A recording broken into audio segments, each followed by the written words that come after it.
மத்திய அரசு கூட சண்டையை போட்டு எந்த நலத்திட்ட உதவியும் வரவிடாம பண்ணிட்டு இப்போ உட்காந்துட்டு வேட்பாளர் சொல்றாரு, எதிர்கட்சி வேட்பாளர் சொல்றாரு, என்னால எந்த நலத்திட்டத்தையும் கொண்டு வர முடியல, எனக்கு பிரஷர், அப்படி பொலிட்டிகல் பிரஷர்.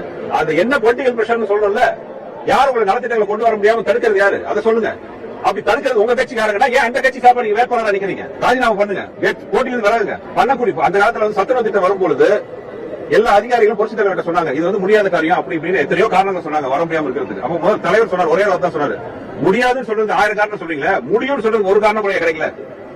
அதுதான் இப்ப நான் கேட்கிறேன். இந்த 5 வருஷம் நீங்க அமைச்சரா இருந்துட்டு எந்த வித நல்ல விஷயத்தையும் பண்ணாம இருந்துட்டு இப்ப உட்காந்து 5 வருஷம் கழிச்சு மறுபடி அடுத்த வருஷத்துக்கு வந்து வாய்ப்பு கேட்கும் போது என்னால எந்த நலத்திட்டையும் கொண்டு வர முடியல, அதுக்கு நிறைய பிரஷர் இருக்குன்னு சொல்றாருன்னா இது என்ன? இது மக்கள் எல்லாம் வந்து என்ன நினைச்சிட்டு இருக்காங்க எனக்கு புரியல.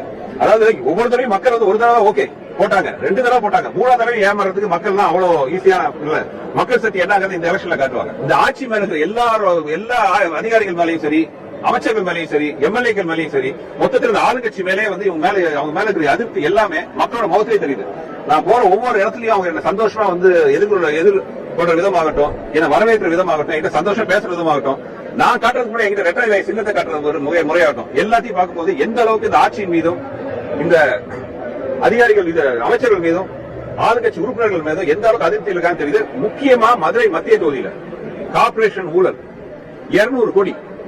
அதாவது நம்ம அமைச்சருக்கு இப்ப இருக்கிற அமைச்சரை பத்தி எல்லாமே கை சுத்தம்ங்கிறாங்க. ஆனா மதுரையும் சுத்தமா இல்ல, அவரை சுத்தி இருக்கிற ஆட்களும் சுத்தமா இல்ல. 200 கோடி ஊழல் நடந்திருக்கு. சுத்தி இருக்கிறதெல்லாம் அதை பண்ணதெல்லாம் அவங்க ஆளுங்க. அதை பத்தி எந்த வித ஒரு வெள்ளை அறிக்கையோ அதை பத்தி எந்த வித எத்தனையோ அவர் அமைச்சர் பேசுறாரு.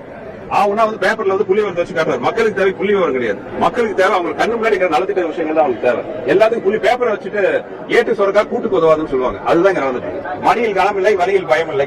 அங்க வந்து கேள்வி எந்த கேள்விக்கும் பதில் இல்லை. அது அவரே வந்து தோல்வி ஒத்துக்கிட்டாரு. என்னால பண்ண முடியல. எப்போ ஒரு வேட்பாளர் ஒரு அமைச்சராக என்னால பண்ண முடியும்னு சொல்றாரோ அப்பவே ஒரு தோல்வி ஒத்துக்கிட்டதா அர்த்தம். இதை வந்து மக்கள் பார்த்துட்டு இருக்காங்க. மக்கள் தான் எல்லாத்துக்கும் எஜமான பெரிய சக்தி.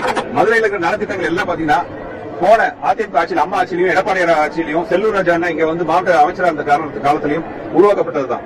அது வைகை சுத்தி இருக்கிற சோறுகளாகட்டும், தடுப்பு சோறுகள் ஆகட்டும், மீனாட்சி அம்மன் கோயிலை சுத்தி போட்ட நடைபாதைகள் ஆகட்டும், சோலார் லைட் ஆகட்டும், மல்டி லெவல் கார் பார்க்கிங் ஆகட்டும், பெரிய பஸ் ஸ்டாண்ட் ஆகட்டும், இப்ப வந்து திறந்து வச்சாங்களே பாலங்கள், மேம்பாலங்கள், அது எல்லாமே பாத்தீங்கன்னா போன அதிமுக ஆட்சியில் கொண்டு வரப்பட்ட திட்டங்கள், ஸ்மார்ட் திட்டத்தின்படி.